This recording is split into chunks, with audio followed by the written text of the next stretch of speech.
Hi friends, welcome to my channel. Today I'm going to discuss the first chapter of biology of standard 12, that is reproduction in organism. So the first word which comes in this chapter is lifespan. So what do you mean by lifespan? So the time of period from birth to the natural death of an organism is called its lifespan. तो अगर हम लोग देखा जाए तो life span का body के size और उसके ऑर्गेनिज्म के बॉडी के कॉम्प्लेक्सिटी से कोई लेना देना नहीं होता है कि ऐसा नहीं कि कोई जो ऑर्गेनिज्म है बहुत जायंट है तो उसका लाइफ स्पैन बहुत ज़्यादा होगा, या कोई बहुत स्मॉल है तो उसका लाइफ स्पैन कम होगा, या जो स्मॉल है उसका लाइफ स्पैन ज़्यादा होगा, या जो बहुत जायंट है उसका लाइफ स्पैन जो है वो कम होगा। तो ऐसा कुछ नहीं होता है। तो लाइफ स्पैन जो है उसका साइज और कॉम्प्लेक्सिटी ऑफ ऑर्गेनिज्म से कोई रिलेशन नहीं होता है। For example parrot and crow both are of same size, but crow जो है उसका लाइफ स्पैन होता है 15 ईयर्स और पैरट का लाइफ स्पैन होता है 140 ईयर्स। तो इसलिए तो साइज और कॉम्प्लेक्सिटी से कोई रिलेशन नहीं होता है। प्लांट में भी ऐसा है, आप देख सकते हो both tree, mango tree and banyan tree both have different lifespan. Like mango tree has 200 years while banyan tree has 2500 years. So this is how their lifespan differ. The four stages that comes under the lifespan are number 1 juvenility, number 2 maturity, number 3 aging and senescence, and number 4 is death. So what do you mean by the first stage, that is juvenility? So this is the very early stage of lifespan. So this is a stage before the organism gain the capability of reproduction or reproduce. तो और कोई organism जब वो इस stage पे पहुंच जाए कि वो रिप्रोड्यूस कर सकता है, उस स्टेज से पहले तक, बर्थ से लेके वो स्टेज तक, उस पीरियड को हम लोग बोलते हैं जुवेनिलिटी पीरियड। तो ये पीरियड क्या होता है? From birth to gaining capability of reproduction है the second stage, that is maturity. What do you mean by maturity? तो जुवेनिलिटी के बाद जो स्टेज आता है तो we can say the juvenility is followed by maturity, और it is the stage when organism capable of reproducing another one. और for reproduction के लिए जब कैपेबल हो जाता है तब हम लोग कहते हैं कि जो ऑर्गेनिज्म है पर्टिकुलर वो मैच्योर हो चुका है। Then the third stage come, that is ageing and senescence.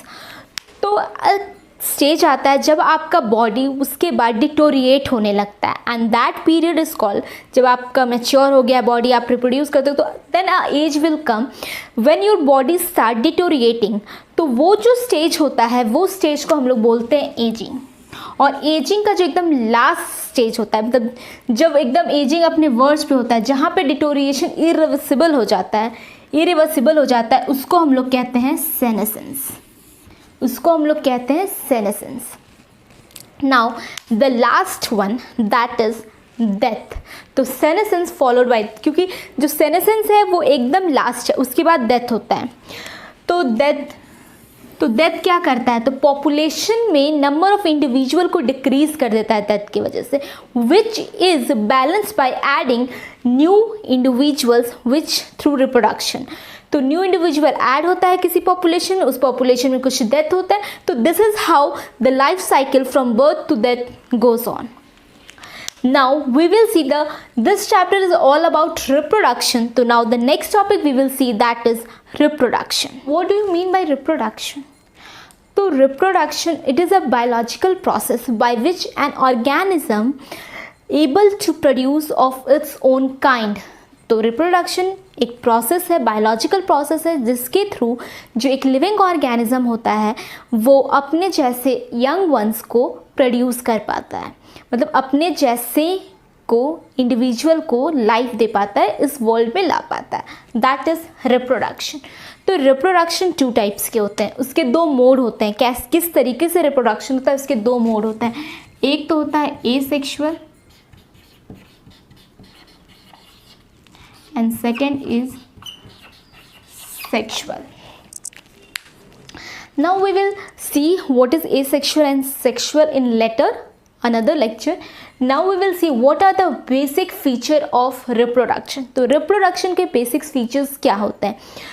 तो basic feature जो reproduction के हैं वो 3 होते हैं, that is cell division number 1, number 2 duplication of cellular apparatus, number 3 formation of reproductive unit.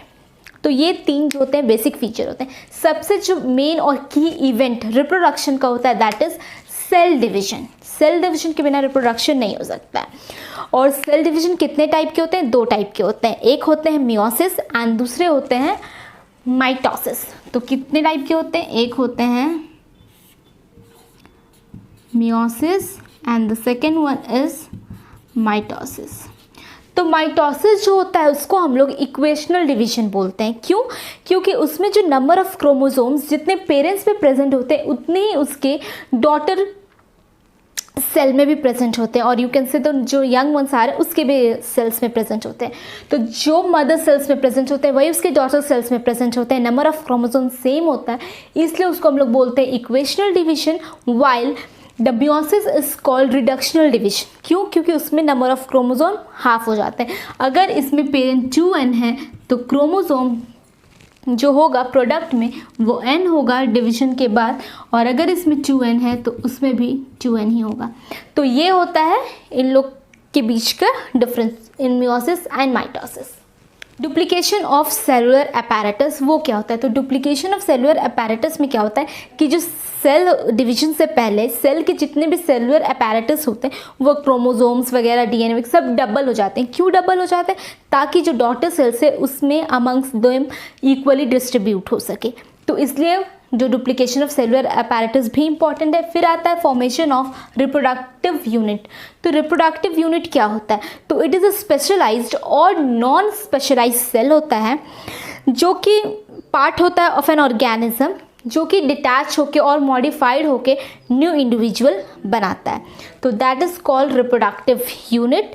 तो ये था introduction of reproduction in organism का, और इसके आगे जो भी है वो नेक्स्ट लेक्चर में आएगा। और आपको अगर ये वीडियो पसंद आता है तो प्लीज़ लाइक कीजिए और शेयर कीजिए और सब्सक्राइब कीजिए मेरे चैनल को, और हाँ बेल आइकन दबाना मत भूलिएगा ताकि आपको नेक्स्ट वीडियो की नोटिफिकेशन मिलती रहे। और इस चैप्टर का जो नोट्स है वो मैं डिस्क्रिप्शन बॉक्स में एक लिंक दे दूँगी, दैट इज़ टेलीग्राम ऐप का। आप वहाँ पर जाके नोट्स जो है वो डाउनलोड कर सकते हो। Thank you.